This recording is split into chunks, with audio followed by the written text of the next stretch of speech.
फिर मैं उसके बेडरूम में जाती हूँ, फिर मैं थोड़ा भीगने का सीक्वेंस है, आई ट्राई के थोड़ा उसे फिसलाऊँ मेरी चालों में। अब देखना पिंकी भाभी, यहाँ कैसे तमाशा होता है।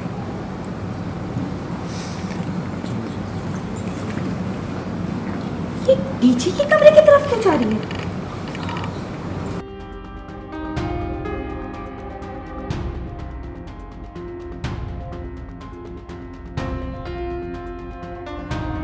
कपड़े रूम में निकाल के रखे, जाओ चेंज कर लो। नहीं, वो एक इम्पॉर्टेंट गेस्ट आने वाले हैं, एक बार मैं उससे मिलूँ, उसके बाद जाके चेंज कर लूँगा। कौन आने वाला है?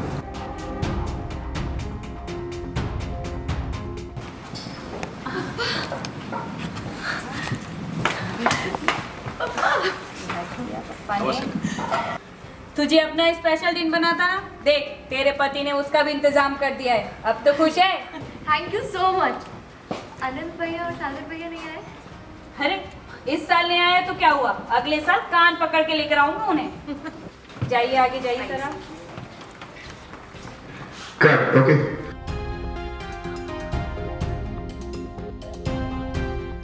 का तो एज़ यूजुअल चलते ही रहता है कुछ। अब अनीशा यहाँ पर कुछ प्लानिंग प्लॉटिंग करती है कि यहाँ पर रानी का बर्थडे सेलिब्रेशन पूरा रूवन कर दूँ मैं, और मैं पिंकी को भी इसमें साथ में घसीटती हूँ, ऑफ कोर्स मेरी पार्टनर जो है ये। सो मैं यहाँ पर आती हूँ केक लेके, वो भी दिग्विजय की फ़ेवरेट केक, ना कि रानी का फ़ेवरेट केक लेके आती हूँ, तमाशा करती हूँ। फिर मैं उसके बेडरूम में जाती हूँ, फिर मैं थोड़ा भीगने का सीक्वेंस है, आई ट्राई के थोड़ा उसे फिसलाऊँ मेरी चालों में गिरे वो थोड़ा पिघल जाए मुझसे।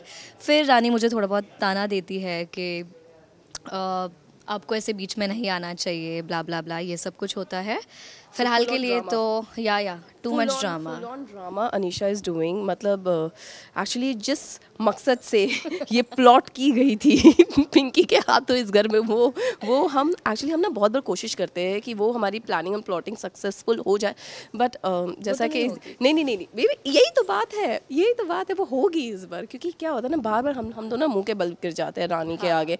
और अब तो ऐसा हो गया है कि डीजे को भी अब रानी का साथ मिल गया है, दोनों एक दूसरे में ऐसा खो गए हैं, तो अभी थोड़ा सा डिफिकल्ट हो रहा है हमारे लिए। बट दिस टाइम अनीशा ने ऐसी ज़बरदस्त प्लानिंग की है जो आपको एपिसोड में देखने को मिलेगा। इस बार हमारा प्लान फेल नहीं होगा।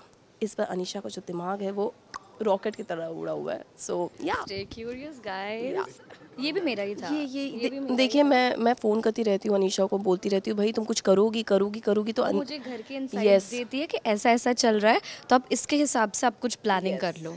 तो मैं सोच रही हूँ कि चल अभी रानी का बर्थडे है, मुझे चाहिए कि वो हर्ट हो जाए, तो मैं जानबूझ के दिग्विजय का ब्लैक फॉरेस्ट जो फेवरेट फ्लेवर होता है मैं वो लेके आती हूँ। मैं बोलती हूँ सॉरी मुझे पता नहीं था कि रानी का फेवरेट फ्लेवर क्या है, सो मैं तो यही लेके आई। तो फिर दिग्विजय बोलता है अब मुझे ब्लैक फॉरेस्ट नहीं पसंद है, अब मेरी चॉइस बदल गई है। सो अनीशा वापस से दुखी हो गई, बट मैंने उसको वापस से बूस्ट किया, मोटिवेट किया, और वापस से इसके दिमाग में कुछ एक षड्यंत्र आया है। एंड लेट्स सी, एक्चुअली ये सीक्वेंस शूट करने में भी, ऑफ कैमरा भी शूट करने में बहुत मज़ा आ रहा है। एक तो एक हमारी tuning by God grace, touchwood, it's very amazing. So on screen और ऑफ स्क्रीन जो हम करते हैं ना, वो बड़ा ही चटपटा और मसालेदार और मज़ेदार होता है। Keep watching Pocket Mein Aasmaan, keep loving Pinky, Anisha and everybody, and give lots and lots of love to us and enjoy and hate us also.